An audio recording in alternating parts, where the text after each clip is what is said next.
네. 예. 이쪽으로 앉으시면 돼요. 이쪽이요? 예. 그러면 이쪽으로 앉으시면은 앞으로 어떻게 잡으세요? 어디 두 분이 어디 앉으시고? 이쪽에 식사하고 우리가 여기 앉으세요. 아 그럼 제가 이쪽에 있는 게 나을 것 같아요. 아, 그래요? 네. 이쪽으로 찾아가시면 돼요. 그러면 이쪽이 더 보기가 그러면은 몇 번인가? 위원장님이 이쪽으로 앉으세요. 이쪽으로? 네. 그리고 이쪽에서 하시면 오시는데 힘드시진 않으실까요? 아, 네. 가깝습니다. 생각보다 가깝더라고요. 네.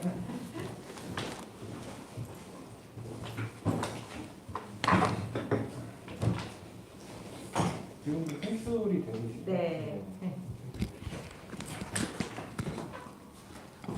시간대가 좀 이래서 많은 분들이 들어오시진 않을 것 같아요. 네. 마이크 테스트 따로. 네, 그게 마이크로 예, 지금 한번 예, 테스트를 예, 한번. 해볼게요.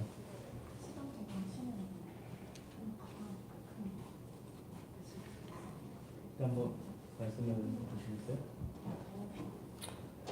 안녕하세요. 네, 안녕하십니까.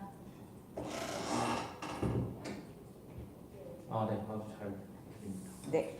그 각도를 저기 대표님 조금 더 잘 보이게 좀 했으면 좋겠는데 지금. 이런 느낌인데? 저희 둘이 여기 나란히 앉을까요, 위원장님? 나랑요?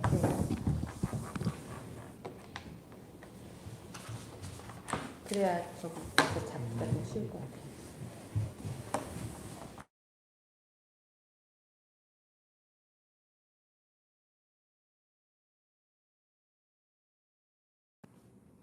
영상 잡 낫지 않으세요? 네. 네. 제가 전문가는 아니시죠. 저희 국회의 모습도 예. 전 처음 들어봤는데. 네, 저쪽이 이제 본회의장이 있는 국회 본청이고요. 음. 지금 이곳에 같이 있는 곳이 의원들 사무실이 있는 의원회가 아, 예. 너무 전 너무 예쁘네요. 분수가 있는 것도 전 몰랐어요. 아. 청와대만 분수 있는 줄 알았지. 네. 아, 그렇구나. 예, 저쪽 맞은편이 이제 국회 도서관. 아. 예. 국회 도서관은 일반인들도 많이 네. 있어요. 네. 예. 마이크 괜찮아요? 네, 예, 예. 한번 시청자한테 한번 물어보고 그래도 사람들한테.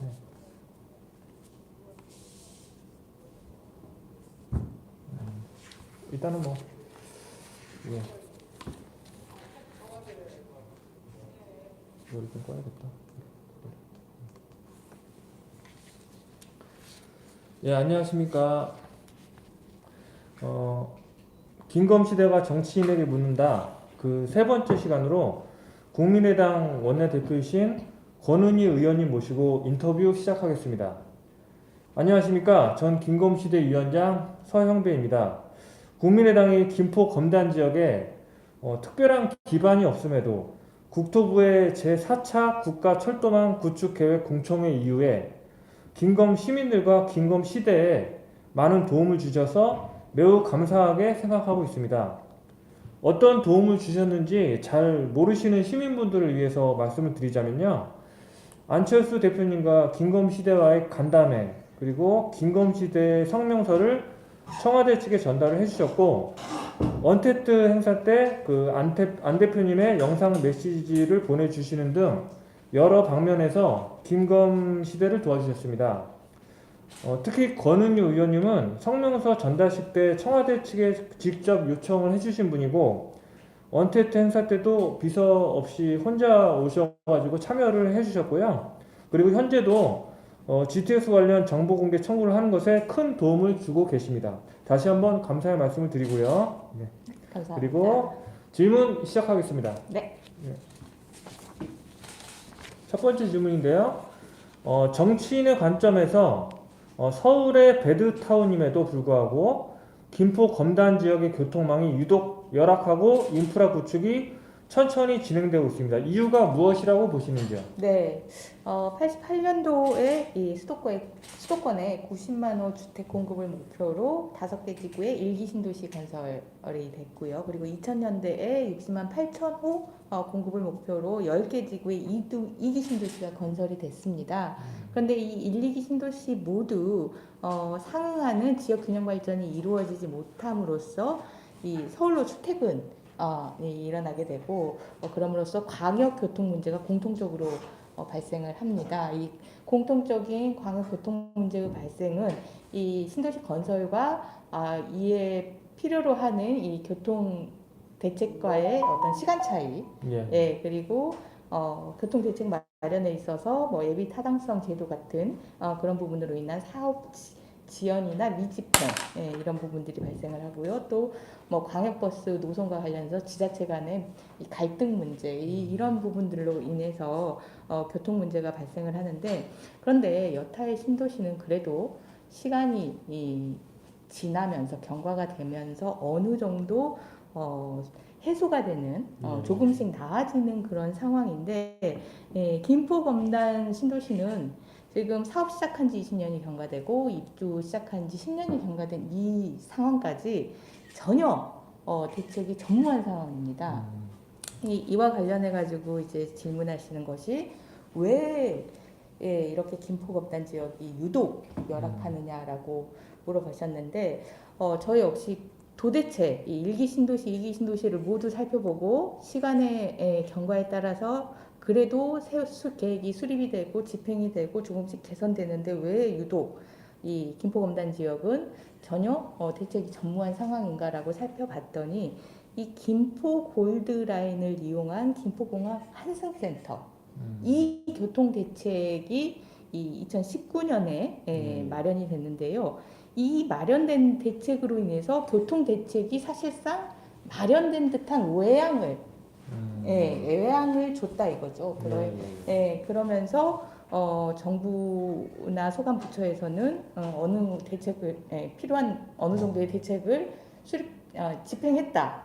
이런 이제 아예 들어오지 않았더라면 자기 착각에 빠지게 된 건데, 근데 실제 이 김포 골드라인은 그러니까 다들 이용하시니까 알겠지만 수용률이 200% 넘는 그런 상황에 서울 도심이 아닌 김포 공항에 이 환승센터 한 곳이 있는 전혀 교통 대책으로 기능하지 못하고 있는 대책이 아닌 대책임에도 불구하고 정부와 소관부처에서는 필요한 대책을 어느 정도 마련했다라는 그런 착각 속에 빠져 있는 그런 상황인 거죠. 그것이 지금 김포검단 지역에 있어서 대책을 마련하는데 더 어렵게 하고 있는 상황인 것 같습니다. 예, 감사합니다. 두 번째 질문하겠습니다. 네. 현재 교통 관련 서부권 광역철도가 김영선으로 검토되고 있고 서울 5호선 연장이 용역 중으로 알려지고 있습니다. 하지만 시민들은 여전히 놀이공원의 모노레일 같은 김포 골드라인에 고통스럽게 몸을 구겨놓고 출퇴근을 하며 현재를 살아가고 있습니다. 어떤 사업이든 시간이 필요한 것은 이해하지만 매번 지연되는 국가의 사업은 더는 바라지 않습니다.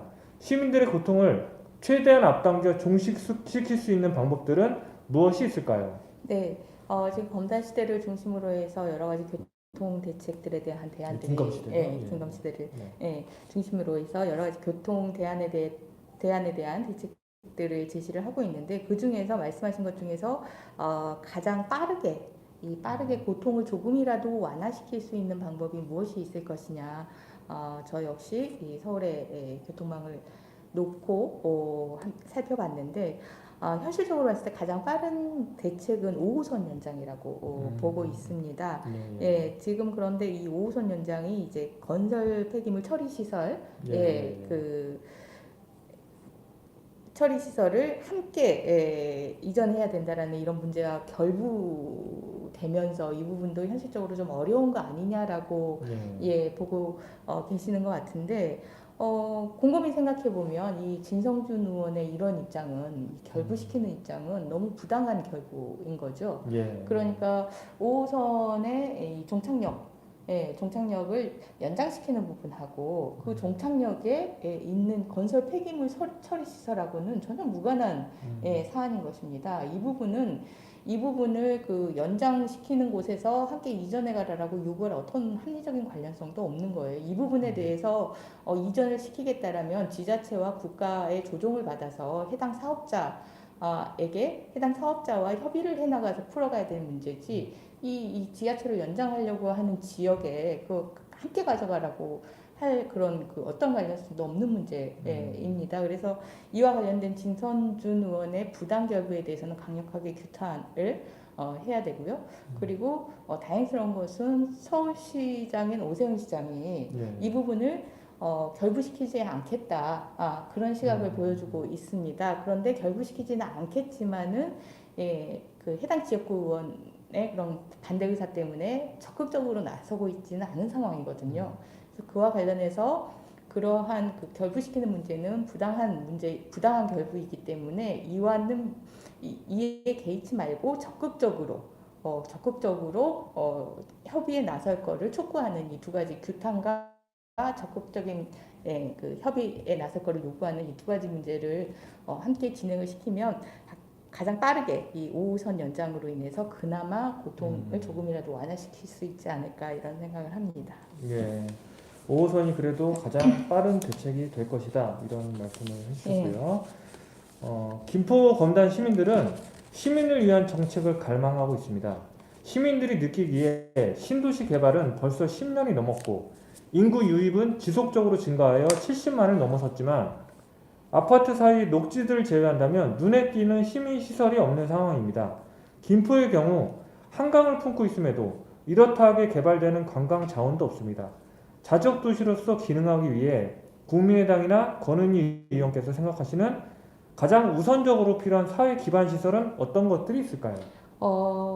자족도시로서의 필요한 사회 기반 도시를 논하기 이전에 지금 그 김포 검단 시민뿐만 아니라 신도시 지역의 주민들은 기본적으로 주거에 필요한 기본적인 기반 시설도 사실은 없는, 부족한, 부실한 그런 상황입니다. 대표적으로 교통에 있어서 기반 시설이 전무한 우리 김포 검단 주민들뿐만 아니라 대부분의 신도시에서는 고통은 덜하지만 비슷한 교통 문제를 가지고 있고, 또 교육시설, 제가 듣기로도 김포 검단 시민들도 초기 교육시설과 관련된 그런 부분들에 대해서 인프라 부족을 이렇게 호소하셨다라고 들었는데, 이 교육시설과 관련된 부분이나 문화체육시설과 관련돼서도 충분한 기반 시설이 갖춰져 있지 않고, 그나마 공공시설 용지로 지정했던 부분도 어느 정도 시간이 지나면 살짝 용도 변경을 한 후에 상업용지로 다시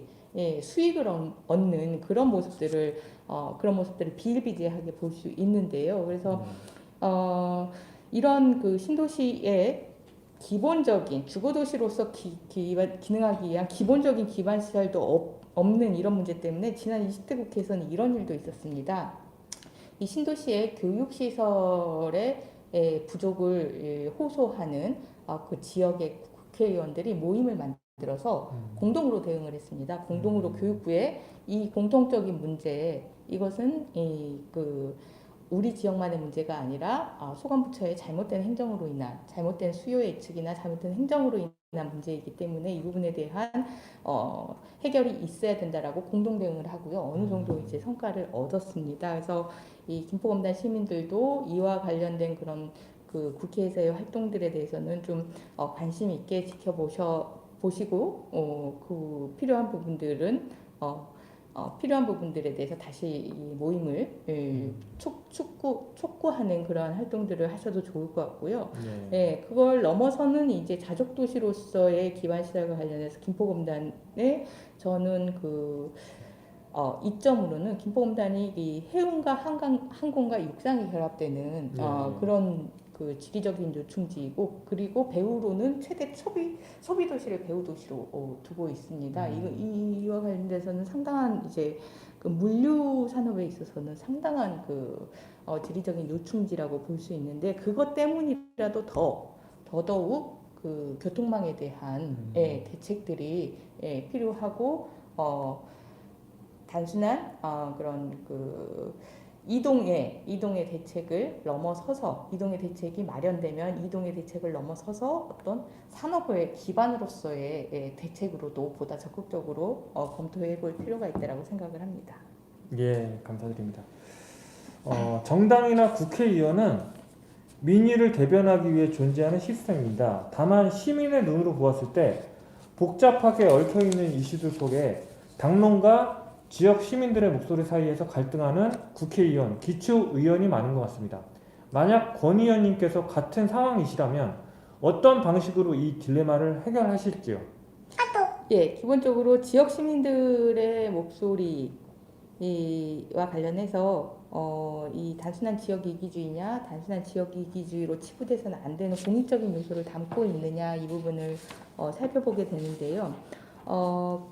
김포 검단 주민들의 목소리 역시 이 교통대책 요구를 그 정부나 타 지역에서 집값 때문에 요구하는 이기주의로 치부해버리려는 경향이 있어요. 그런데 그 문제가 전혀 아니잖아요. 그 문제가 예. 전혀 아니고 이것은 어떤 삶의 기본적인 기반시설이고 기본적인 삶의 질의 문제이기 때문에 공익적인 요구이고 이러한 공익적인 요구가 공익성이 더 인정이 되는 게 김포 검단의 문제가 아니라 이건 우리 그 정부가 시행하는 신도시 건설에서 공통적으로 나타나고 있는 문제인 거예요. 그러니까 이런 부분들에 대해서는 공익성이 강하기 때문에 이와 관련해 가지고 어떤 활동을 해야 될지 고민을 하고 그런 활동 중에 특히 이번 이제 9월부터 국정감사가 시작이 됩니다.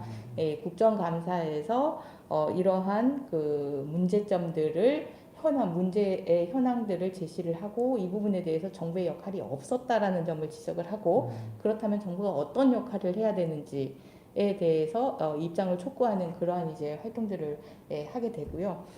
그렇지 않고 단순히 어떤 지역 시민들의 목소리나 어떤 직능의 목소리가 예. 어떤 그 집단 이기주의인 경우가 물론 있습니다. 물론 있는데 그런 부분들은 공익적인 부분이 없이 단순하게 이런 집단의 편이나 아니면은 경제적 이익을 목적으로 하는 경우인데요. 이런 경우에는 이제 제3당의 입장에서는 이런 경우는 좀 장점인데 지역주의나 진영에 기반하고 있지 않기 때문에 이런 때 뭐 표계산 복잡하게 하지 않고 예. 이런 부분에 대해서는 개입하지 않고 있습니다. 네, 알겠습니다.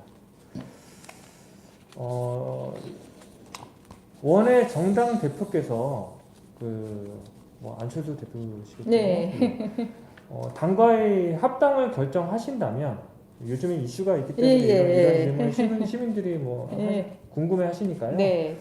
그렇다면 원내 대표로서 대승적 차원에서 반드시 그것을 따라가야 한다 이렇게 보시는지 그거를 좀 여쭙고 싶습니다. 지금 현재 국민의당과의 합당 물론 지금 난항에 봉착해 있지만 이 합당이 진행되고 있기 때문에 이와 관련해서 궁금해하시는 것이라고 알고 있습니다. 네. 지금 현재 상황으로는 국민의힘과의 합당에 대해서 어떤 의미나 필요성을 느끼지 못하고 있습니다. 국민의당으로서는 그리고 또한 더더욱 그 실무협상단장인 저로서는 더더욱 그렇게 느끼고 있습니다. 그래서 당 내에서 안철수 대표를 비롯한 당 지도부 그리고 당의 이제 당내 구성원들에게 이와 관련해서 충분히 토론을 하고 그리고 저의 그런 의견을 전달을 하고 있습니다. 그러한 이 의견을 전달을 하고 이견에 대해서는 또 그 이견에 대해서 반박하는 그러한 토론도 하고 있고요. 이렇게 당내에서 충분한 토론과 의견 전달이 있었기 때문에 그러한 후에 결정된 당의 입장에 대해서는 어떤 그 결정이든지 뜻을 존중해야 된다라고 보고 있습니다. 예. 또 잠깐 질문이 또 교통 문제로 또 됐는데요. 김포 검단의 교통 문제에 관심 갖고 도움 주셔서 정말 감사합니다. 이건 시민들이 직접 쓰는 글입니다. 뻔한 질문이지만 다시 상기해 보자면 김포 검단같이 소외된 지역 그리고 밥 먹듯이 뒤집히는 교통 정책에 있어서 선출직과 시민들은 어떠한 행동을 하는 것이 조속한 시행과 교통의 확정을 이룰 수 있을까요? 포괄적인 질문이네요.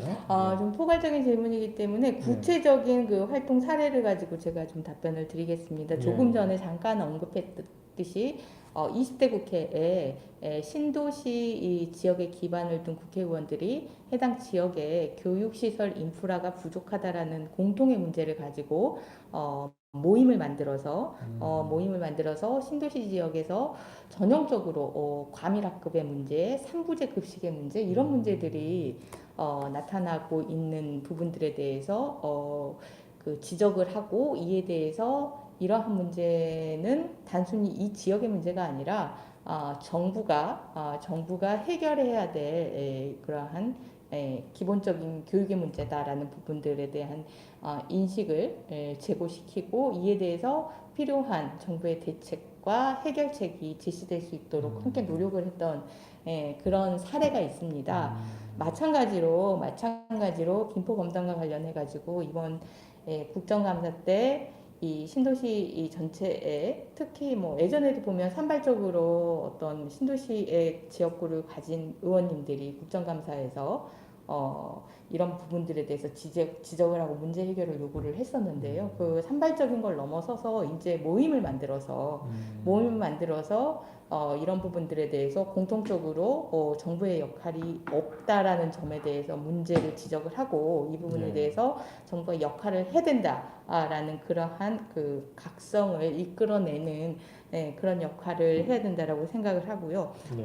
국회에서 그러한 역할을 하고 시민들은 이 국회와 잘 소통하면서 필요한 그 요구사안들 그리고 그와 관련해서 필요한 어떤 수정 제안들 이러한 부분들을 좀 뜻을 모아서 잘 전달을 해주시면 더욱 네. 원활하게 이런 부분들이 진행될 수 있습니다. 좋은 제안 같습니다. 네. 시민 대부분은 국민의당을 우파에 가까운 중도로 평가하고 있는 듯 싶습니다. 의원님이 생각하시기에 국민의당은 정치 스펙트럼상 진보, 중도, 보수로 나눌 때 어디에 가장 가까운지 그렇게 평가하시는지 좀 대답해 주시죠. 국민의당이 사실 여러 가지 면모를 다 갖추고 있습니다. 기본적으로 실용정당이기 때문에 문제 해결에 있어서 어떤 진보적인 그런 관점이 필요할 때는 진보, 또 보수적인 관점이 필요할 때는 보수 이런 부분들을 실용적으로 문제 중심으로 저희들이 보고 있기 때문에 다양한 관점이 있는데요. 전체적으로 평균을 내서 평가를 해보라라고 한다면은 중도 보수라고 평가가 될 수 있다라고 생각을 합니다.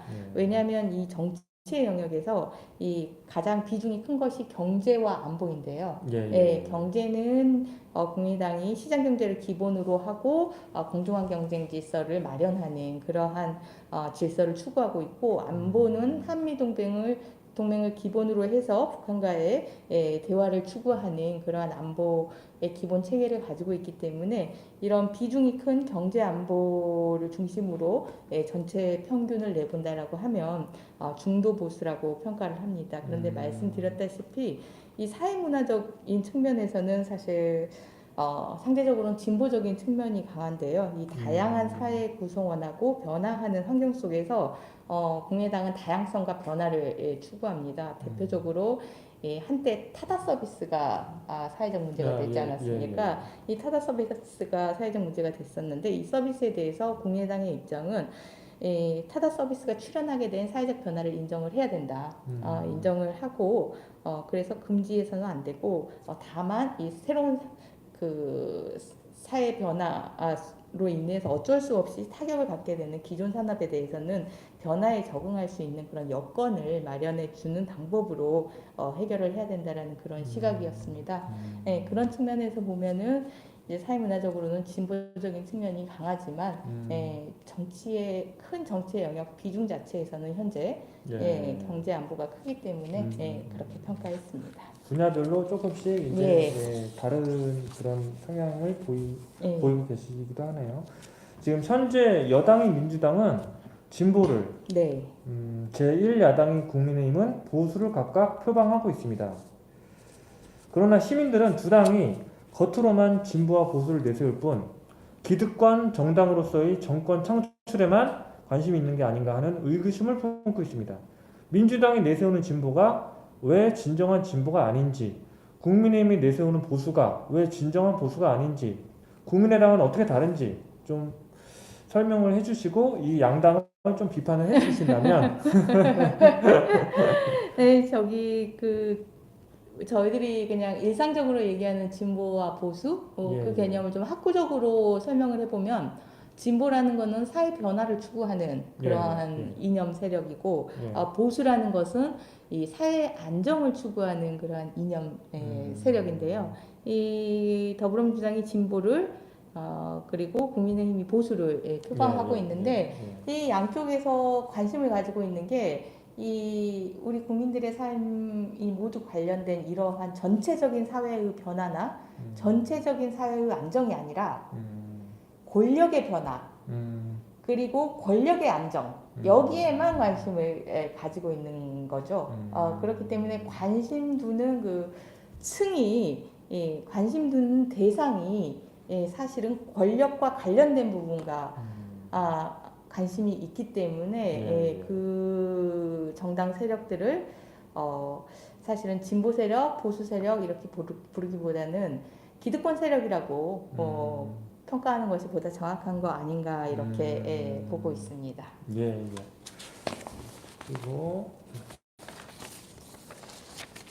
국민의당은 그동안 중도로 분류되어 왔고 아까 중도 보수에 가깝다고 말씀하셨지만 네. 중도 성향으로 분류되어 왔고 안철수 대표님은 한때 국중주의 길을 가겠다고 말씀하신 적이 있습니다. 중도 성향 국민들로부터 지지를 받고 있는 국민의당이 보수를 표방하는 국민의힘과 합당을 논의하게 된 배경이 궁금합니다. 지난 4.7 재보궐선거, 서울 부산시장 재보궐선거, 네, 네. 특히 서울시장 재보궐선거가 아주 국민들의 관심이 뜨거웠는데요. 예. 뭐 그때 상황을 다시 한번 좀 생각을 해보면은 그때는 뭐 당시에 추미애 전 법무부 장관과 윤석열 전 검찰총장의 대립으로 법치주의에 대한 위기이다라는 그런 그 사회적인 위기의식이 심화되어 그러니까 민주주의뿐만 아니라 법치주의까지 이게 위기다라는 그런 위기의식이 심화되어 갔고, 그리고 이에 대해서 반드시 현재의 정부, 문재인 정부와 현재의 여당에 이에 대한 그 국민들의 위기의식과 경종을 좀 전달을 해야 되는 그런 절박한 상황이다라는 그런 부분들에 대해서 상당히 많은 공감대가 형성이 되어가고 있는 상황이었습니다. 그런 상황 속에서 안철수 국민의당 대표가 그런 국민들의 그 요구 사항들을 받아 안아서 야권에 그러면 단일화를 해서 서울시장 승리를 이끌어내겠다라고 그렇게 얘기를 했고 실제 단일화를 이끌어내서 야권의 서울시장 선거를 이끌어냈는데요. 이제 야권의 서울시장 선거 승리에 그치지 않고 현재의 경제 위기, 그리고 재정 위기, 그리고 미래에 대한 어떤 무능력, 그리고 양극화의 심화, 부동산의 폭등 이런 모든 문제에 대한 현재의 정부의 실정을 심판하기 위해서 이 다음 대선에서도 마찬가지로 야권이 단일화해서 이 실정에 공동으로 대응을 하겠다라는 그러한 이야기를 국민들께 드렸고, 그러한 그 배경을 바탕으로 합당이 논의가 되게 됐습니다. 예. 그런데 실제 이제 4.7 재보궐선거 이전과 이후가 이제 국민의힘이 달라지게 되었죠. 이전에는 4.7 재보궐선거 이전에는 본인들이 그 야권의 승리에 대한 어떤 기대감을 본인들이 전혀 받지 못하고 있는 상황이어서 그 단일화나 이런 부분들에 대해서도 어느 정도 수용하고 그리고 힘을 합쳐야 된다라는 그런 절박감을 보여줬는데 4.7 재보궐선거에서 실제 이기고 나니까 이제 그런 절박감이 없어진 거죠. 그런 절박감이 없어졌다는 것은 문재인 정부의 실정에 고통받고 있는 이 국민들의 삶, 민생의 삶에 대한 절박감을 그 희미하게 이제 가지고 있을 뿐, 그 민생의 절박감을 여전히 가지고 있지 않은 그런 상황이어서 그런 부분들 때문에 현재 합당과 관련해서 좀 난항이 진행되고 있는 것이고 그런 절박감들을 다시 가지도록 국민의당이 좀 또 촉구하고 하는 그런 상황입니다. 예, 예. 지금 사실 다 직장에 계시는 네. 상황이라서 예. 말 좀 뭐 조금밖에 안 들어오시긴 하셨는데 예. 지금 질문이 지금 저희가 준비한 질문이 예. 4개 정도밖에 안 남았는데요. 지금 시청하시는 시민들이 혹시 뭐 개인적인 질문도 좋고요. 어떠한 궁금하신 게 있으면 좀 여기다 적어 놓으시면 제가 질문을 드리다가 보고 이제 질문을 드리겠습니다. 그러니까 이거 한번 가벼운 질문도 좋습니다. 가벼운 질문도 좋으니까 한번 여기 채팅창에 써주시고요. 예, 그리고 다시 진행하겠습니다. 예. 국민의힘과의 합당은 현 정권과 민주당의 독단적 국정 운영에 대해 항거하고 현 정권의 연장을 막기 위한 고육책으로 인식하고 있습니다. 필요성은 인정하지만 국민의당이 그동안 견제해왔던 제3지대 정당, 중도 정당으로서의 위성마저 한 번에 날려버리고 우리나라 정치권에서 제3지대가 더욱 축소되는 건 아닌가 하는 우려도 있습니다.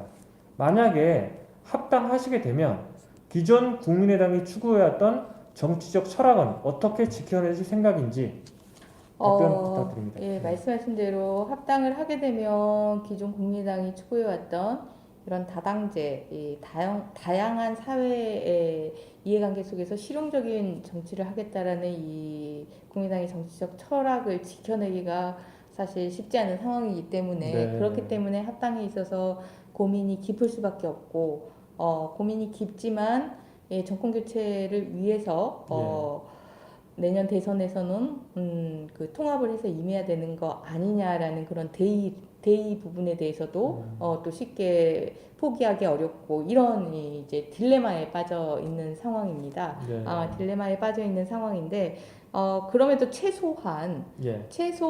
국민의당이 가지고 있는 이런 부분들에 대한 그 실용적 정치라는 부분에 대해서 그리고 다당제의 형식은 아니지만 다양한 사회의 구성원들을 골고루 다양한 사회의 이해관계를 균형 있게 해결해야 된다라는 이런 정치적 철학의 정신 이 부분은 합당할 때 존중받고 인정받고 진행이 돼야지 최소한 이 부분을 그나마 이 정치에서 관리할 수 있다라는 그런 생각 속에서 합당에 있어서 그런 부분들에 대한 요구나 이야기들을 많이 하는데 안타깝게도 그런 부분들이 사실은 전혀 반영되고 있지 않은 상황입니다. 그래서 역시나 협상이 지금 아주 어려운 상황입니다. 예. 저도 뭐 뉴스를 통해서 좀 네. 접하고 있습니다. 예, 의원님은 삼선의 중진 국회의원이십니다. 제가 보니까 저도 몰랐었는데 최연소 삼선 네. 의원이시더라고요. 예. 그동안 시시각각 급변하는 정치권에서 나름의 철학과 수신을 지켜내시면서 의정 활동을 하신 점 정말 높게 평가하는 시민들이 많습니다. 정치인이 된 이후에 가장 중요하게 생각하시는 정치적 덕목은 무엇이며 국민의당 소속이 아닌 정치인 권은희로서의 개인적 포부는 무엇인지 말씀 부탁드립니다. 정치와 관련해서 저는 사실 정치하기 이전에 직장 생활을 쭉 해왔었잖아요. 네, 직장 생활을 10년 해오고 그 10년 직장 생활을 하는 중에 그 신도시에서 서울 도심으로 출퇴근하는 그런 기간도 있었습니다. 예, 그런 기간도 있었고요. 그렇게 직장 생활을 하면서 사실은 직장 생활을 하는 동안에는 정치는 나와 무관한 것 이렇게 생각을 하고 정치에 대한 관심을 갖지 않았는데 정치를 하면서는 그런 생각이 들더라고요. 평범하게 직장 생활을 하거나 자영업을 하면서 자신의 삶을 영위하시는 이분들이 이분들의 삶의 질을 삶의 질을 조금이나마 향상시켜주는 그런 부분들이 사실은 아주 공익적인 활동이라고 생각을 하고 그런 공익적인 가장 공공성이 높은 활동이라고 생각을 합니다. 그래서 이른바 그거를 생활정치라고 명명하기도 하는데요. 근데 단순한 생활정치가 아니라 저는 그게 아주 공공성이 높은 활동이라고 생각을 하거든요. 그래서 그런 부분들에 대해서 끊임없이 관심을 가지고 함께 호흡을 하려고 노력을 하고 있고 그 대표적인 그 활동이 이 김포검단의 교통 문제, 이 부분이 저는 아주 공공성이 높은 활동이라고 생각을 하거든요. 그래서 정말 관심을 가지고 꾸준하게 함께 하려고 하고 있습니다. 예, 감사합니다. 수도권 광역급행 철도는 장기적으로 수도권 동서축을 잇는 진정한 의미의 GTX D 노선으로 수정되어야 한다고 많은 시민들이 공감하고 있습니다. 이를 위해서는 이번 대선 공약에 GTX D 또는 남부 급행 철도가 포함이 되어야 한다고 생각합니다. 이것이 실제로 대선 공약에 들어갈 가능성에 대해서 의견을 부탁드리겠습니다. 지금 뭐 국민당이 국민의힘과의 학당 문제 부분이 아직 논의 중인 상황이라서 안철수 대표의 대선 출마 여부에 대해서는 아직 논의가 되지 않는 상황이지만 만약에 안철수 대표가 대선을 출마하게 되면 저는 반드시 이 부분은 대선 공약에 들어가야 하는 내용이라고 생각을 합니다. 제가 이 김포검단 시대의 교통과 관련된 지금까지의 개선 대책과 그리고 개선에 대한 요구 사항들 이런 부분들을 살펴보기 위해서 1, 2기 신도시를 모두 놓고 1, 2기 신도시 전체의 교통 대책과 그리고 그 개선 내용들을 쭉 살펴봤는데요. 물론 시간차가 있으면서 고통의 시간들은 모든 신도시 주민들이 겪었는데 그럼에도 불구하고 김포검단이 아닌 다른 곳에서는 개선되는 그런 상황들이 분명히 있었습니다. 그래서 대표적으로 이 일기 신도선의 분당 같은 경우에는 분당선, 신분당선 두 개 노선이 이제 수도권 전철로 연결되어 있고, 그리고 수도권의 이 환승도 서울 지하철 9개 노선 중 7개 지하철 노선과 직접 환승센터가 연결이 되어 있습니다. 그런 식으로 해서 이 김포검단을 제외하고는 수도권 전철이 대부분 연결되어 있고 그리고 환승센터도 서울의 도심에서 여러 곳 환승센터가 마련이 되었고 그런 상황으로 교통 개선이 이루어지고 있는데 정말 김포검단은 그런 부분들이 하나도 없습니다. 하나도 없어서 이 GTX-D가 이와 관련해서 반드시 관철이 돼야 되고 이와 관련해서 인천 1호선을 확장하고 2호선을 확장하고 이런 부분들이 되기 때문에 이런 부분들의 개선 효과로 이것이 반드시 필요하지 않은 거 아니냐라고 생각할 수도 있지만 인천 1호선, 2호선도 아시겠지만 서울 도심의 환승센터가 연결되는 그런 대책이 아닙니다. 부천의 환승센터가 그것도 서울 지하철 1호선, 인천공항철도 이 두 개 노선과 연결되는 그런 아주 제한적인 대책이기 때문에 처음에 했던 김포 골드라인이 마련됐기 때문에 대책이 마련된 거 아니냐? 그런 외양만 갖추고 실질적으로는 개선되지 않은 그런 상황에서 끝나지 않으려면 GTX-D 부분이 반드시 관철이 돼야 되는 상황입니다. 마지막 질문입니다. 저희 김검시대는 김포 검단 지역의 부족한 인프라의 원인이 정부의 불공정한 정책 결정과 선출직의 태만이 만들어낸 것으로 보는 많은 시민들이 자발적으로 만든 시민단체입니다. 국가 철도망이 최고의 이슈였던 상황에서는 상당한 참여도로 나름의 성과도 만들어냈지만 국토부의 확정 고시 이후 동력이 약해진 측면이 있다고 판단을 하고 있습니다. 김검시대가 지속 가능한 강한 시민단체로 성장하기 위해서 앞으로 어떻게 해야 할지 조언을 좀 부탁드리겠습니다. 먼저 김검시대가 첫 번째로는 이 교통대책과 관련해서는 근본적인 대책 GTX-D라는 부분이 마련되기 전까지는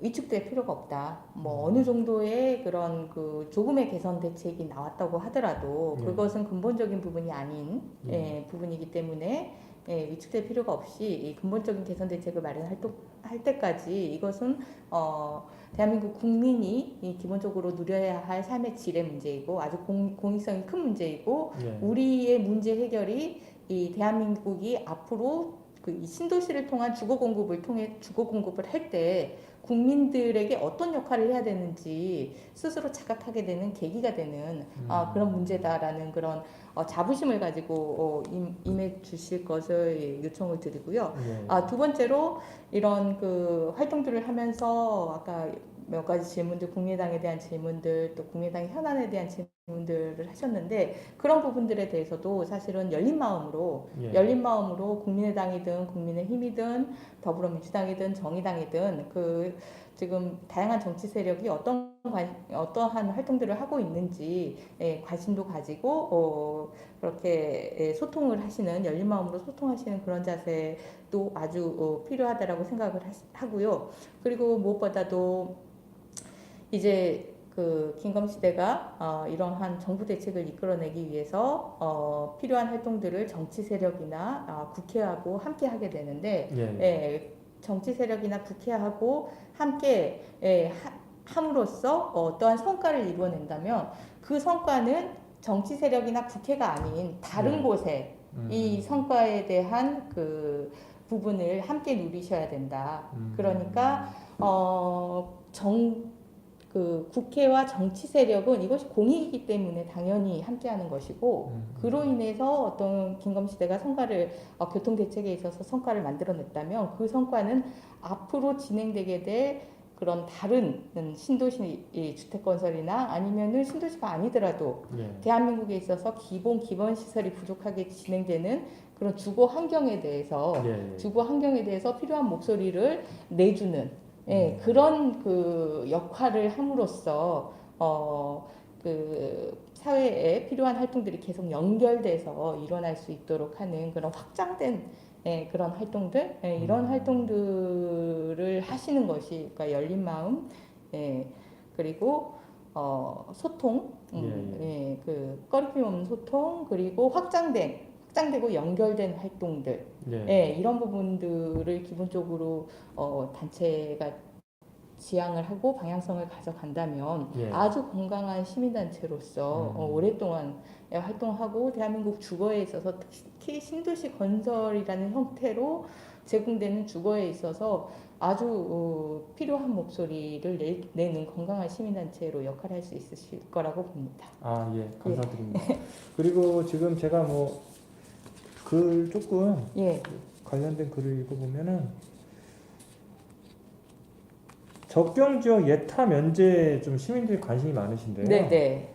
그거에 대해서 좀 의견을 듣고 싶다고 하는 그런 게 있는데 예타 면제라는 게 좀 지금 사실 기본적으로 그 국민의당의 입장은 예비 타당성을 면제하고 진행되는 국가 사업에 대해서는 반대하는 입장입니다. 반대하는 입장인데 지금 이 그 신도시 건설에서 나오는 이 도로나 철도에 진행되는 예타 사업에 대해서는 이게 왜 예타 사업인지는 그게 의문인 상황입니다. 신도시 건설 자체가 예타 사업이 아닌 거잖아요. 신도시 건설이 예타 사업이 아니고 이거는 주거 공급을 목적으로 주거의 안정적인 공급을 목적으로 진행되는 사업인데 그런데 그 신도시 건설에는 부수적으로 반드시 교통, 교육, 의료 이 부분이 함께 부수적으로 함께 진행되는 사업인 것입니다. 주된 사업이 예타 사업이 아닌데 왜 부수적 사업만 별도로 예타 사업을 진행을 해서 주거와 교통, 교육, 의료를 별도로 분리시켜가지고 주거의 삶의 질을 악화시키는 그런 상황을 초래하는 건지 이거 제도의 그 구성 자체가 잘못됐다고 생각을 하거든요. 그래서 신도시 건설 사업이 예타 사업이 아니기 때문에 이에 당연하게 수반돼서 진행되는 교통이나 교육이나 의료, 특히 이제 예타로 진행되는 이 교통에 대해서는 예타 사업의 대상에서 제외돼야 되고요.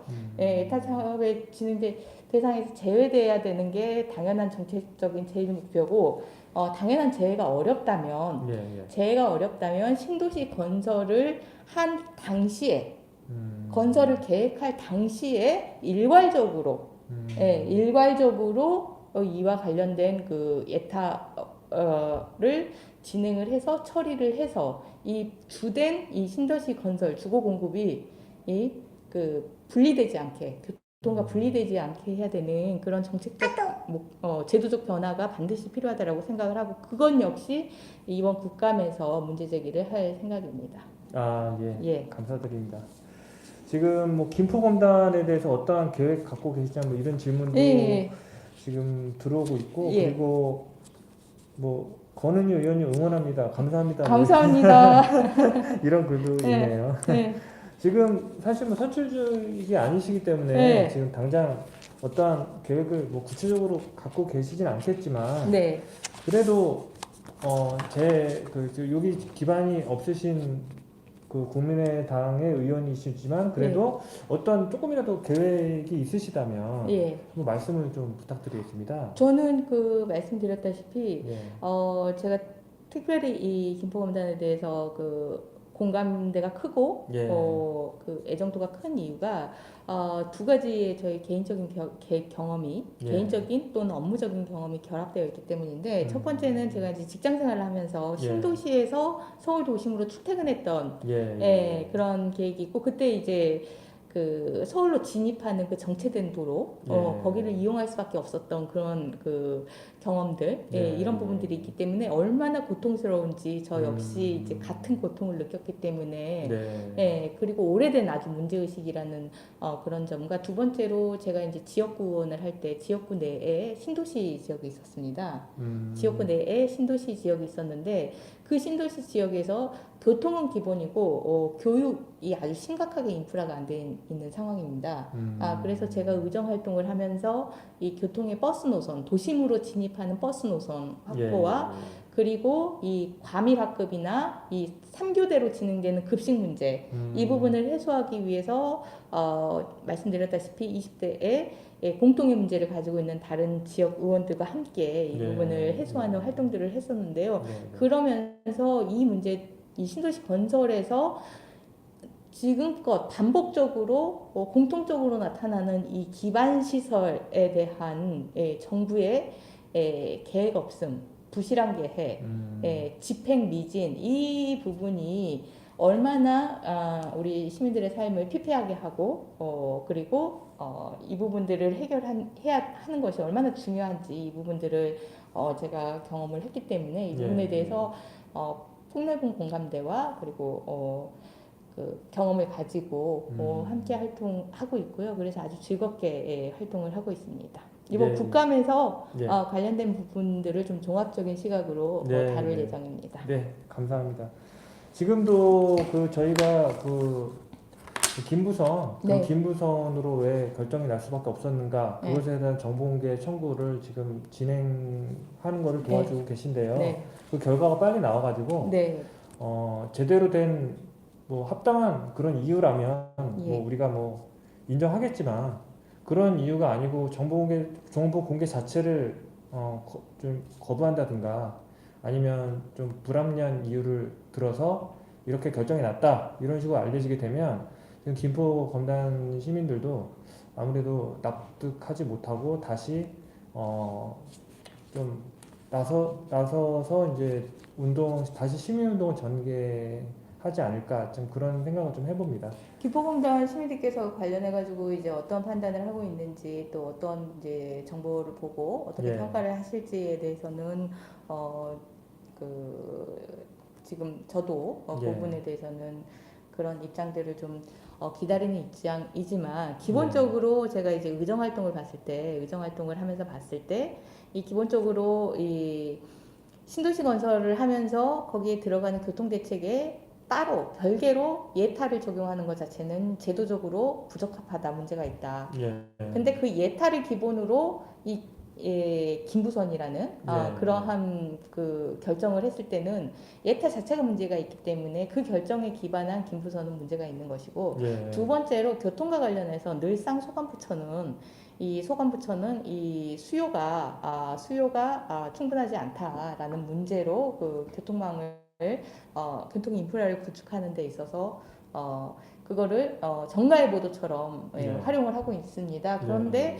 지금까지 이 교통과 관련된 개선 대책의 지역 주민들의 어떤 이런 목소리, 현실적인 수요, 이것에 기반해서 실제 그러한 어려운 에타의 문제나 그 부족한 수요에 정부의 그런 방어 논리를 뚫고 진행된 네. 그런 교통 인프라의 운영 상황을 보면 이 교통 인프라 자체에 대해서 잠재적인 수요가 사실은 엄청나기 때문에 이 교통 인프라가 실제 설치된 이후에 교통 수요가 폭발을 합니다.